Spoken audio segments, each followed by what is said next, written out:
Hi, my name's Leo, and today I am a sad traveler. This video is one of the last few I'm filming for my Traveling to Japan series. It has been so amazing to sort of take the time to go back through those memories that I made in March of 2019. A part of why these videos took so long to get out is that I guess I didn't want to admit that it was over. It is. I knew that I had left. I wanted to still remember them as if it was yesterday, and I think that by talking about it and by creating these videos, I'm sort of saying bye to something. I will be going back in the future. I don't know when yet, because there are other things on the horizons for me. I know that without a doubt, I will be going back to Japan. My hope is that I will explore more than Tokyo, maybe Osaka and Kyoto. Who knows, maybe even a little bit more of a rural area.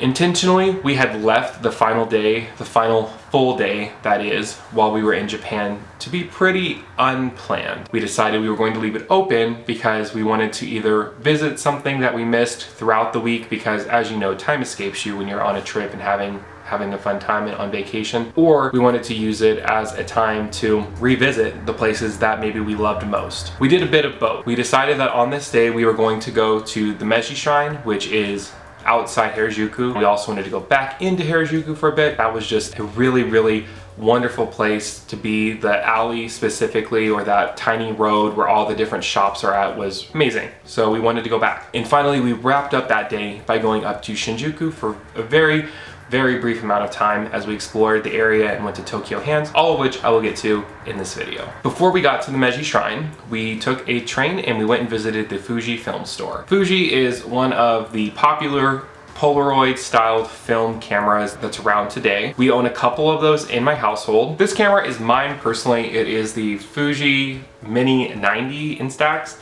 It does take small film. Some of the film that I have still is this, which is Disney characters on the border of the film. A lot of the pictures that are inside my traveler's notebook are with this film type.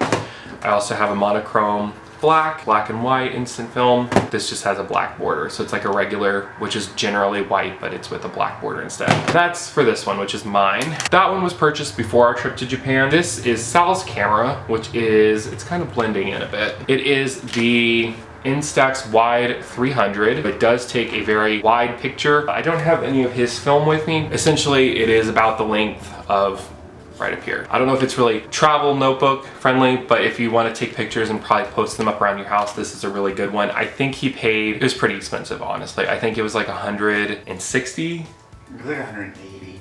American dollars though? Yeah. Yeah, so it was a lot. It was pretty expensive. It's worth it. The film's expensive too. Oddly enough, of all places you can buy the film is Urban Outfitters for the wide. For mine, I think you can get the film sometimes at Joann's, sometimes at Best Buy.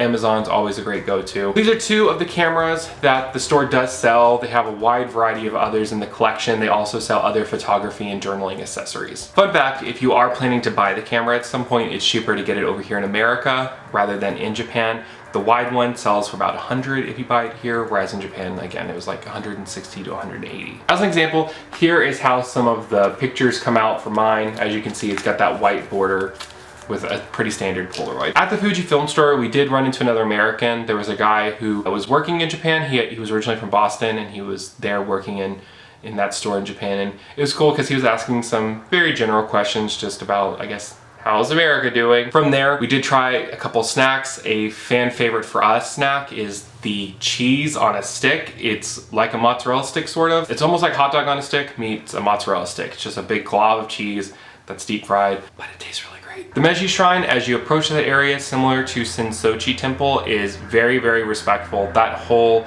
sort of garden is quiet. There was not a lot of noise that was going on.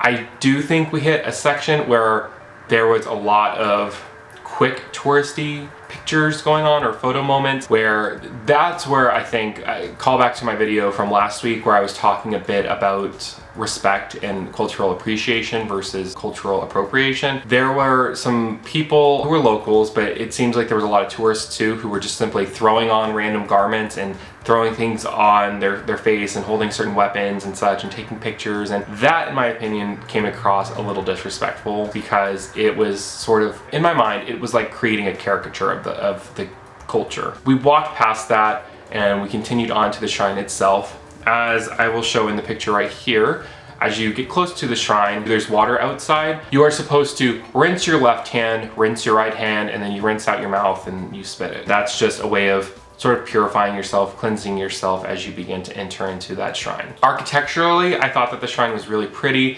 It is a shrine that was dedicated to the late Emperor Meiji as well as his wife. There is a section similar to Sensoji Temple to where you can pray. We approached it by first observing others, followed the same sort of format of clap, clap, bow, clap again. There we prayed. We also then sort of wandered over toward, I don't want to call it a market, but they had some shops set up. Over at the shops, they were selling some charms, they were selling some blessings. They also were selling these sort of, I think they were wooden, they weren't like tablets, but they were wood, and essentially you would write on it, leave a message, and put it on a pole, where a priest or a monk would come by every day and pray for it, whatever the request is that you have for 1 year. I thought that was really unique. It wasn't expensive. I know that always when you mix money in with religious experiences, there's people who are going to have criticisms of that. I also understand that those people who have given their lives over to religion or religious purposes also have to survive. So I don't have an issue as long as it's not outrageous. And it wasn't. It was not pricey to do that. I ended up going through the charms and looking at different things.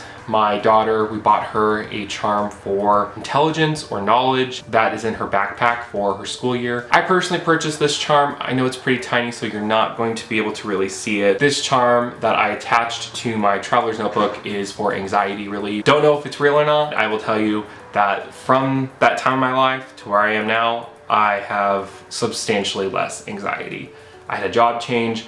My way of life is in a better direction as a whole. Is it because there was some magical supernatural power to that? Probably not. I will say it set an intention in my life. I can't complain, can't argue. I had less anxiety. Whether it was just pure coincidence or not, I'm much better off. We did afterwards return to Harajuku, got some more snacks. We went in, did some shopping for Tatum's friends because they have a whole store, at least one whole store dedicated to like candy and those little squishies. They do have another Daiso there, which ironically, I bought a lot of stuff for my employees and people I worked with. As I've now said many times throughout the series, I don't work at that job anymore because I got laid off while I was in Japan. I had a lot of chopsticks and a lot of fans and a lot of pens that I ended up just giving away to one single person. From Harajuku, we said our goodbyes. Not gonna lie, we cried. At least I cried. We got on a train to go up to Shinjuku. We hadn't been there yet. We knew that there was a Godzilla that was sticking out from one of the buildings. So we got there, we briefly saw Godzilla,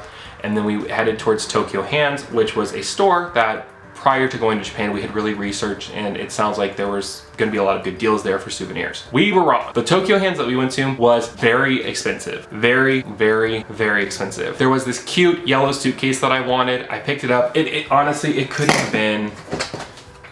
have been much bigger than this. It was, you know, probably like, it was meant to be like a carry-on. I brought that, or I was going to get that rather. I think it was $600. That didn't come home. Instead, we went up to the top floor of Tokyo Hands in Shinjuku, and there were some stickers and sort of journaling items. We purchased that. A lot of those stickers found their way into my traveler's notebook. Shinjuku's Tokyo Hands didn't quite do it for us. It was just really expensive, and I think we had watched videos before we went to Japan that said it was relatively cheap, and that was not true, at least for that store. Rumor has it one of the other stores that we didn't go to was much cheaper. I determined that one being outrageously costly. We wound down the night a bit. I think that Sal and Erica ran into a big store, which is electronics. Nathan and I hung outside and just sort of took the city in.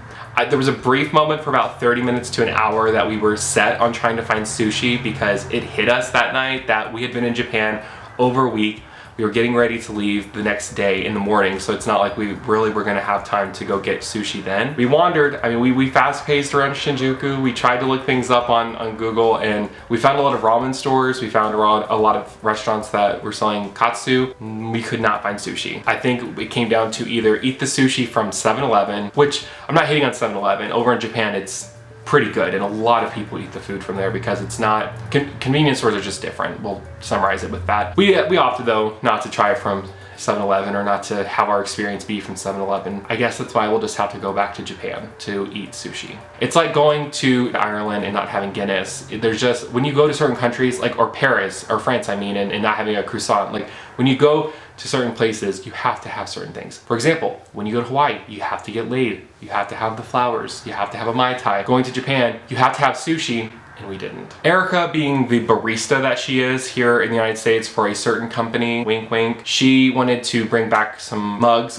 from Starbucks in Japan or Tokyo for her coworkers. They were $80 each. They were trying to find specifically Sakura, this coffee mug that we had seen the first or second day while we had been there. Nowhere to be found. Taven and I, we oddly enough went over to Blue Bottle Coffee. We got some little snacks and we just sat in there. I haven't said it in a couple of videos, but it was really, really cold when we went to visit in the middle of March. Like really cold that we didn't expect. That was really the end of that night. I mean, it was a good wind down. I feel like I didn't have anything super exciting go on that day. The Meiji Shrine was amazing. I enjoyed that in Harajuku. It was sort of a little bit of a goodbye round or run where we knew that things were winding down, and by this point in the trip everyone was really tired. My feet were dying every single step I was taking. I had messed up my shoes because of the way that I was standing, and surprisingly enough, size 13 shoes in Japan are not exactly common. I know that Tatum, who was just about to turn 5 at the time, was a real trooper.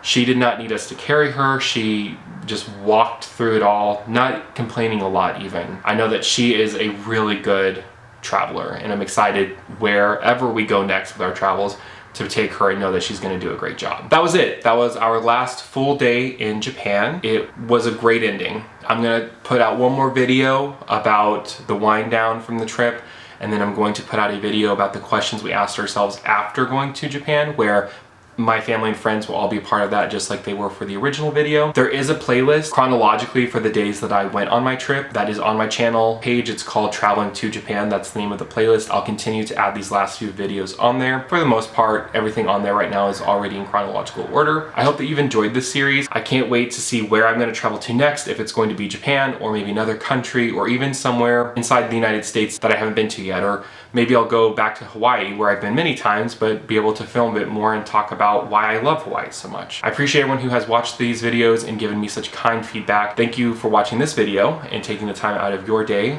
It always means a lot to me that people would even spend just a moment watching something I've created. I hope you have a wonderful day, and until the next video, take care. Bye.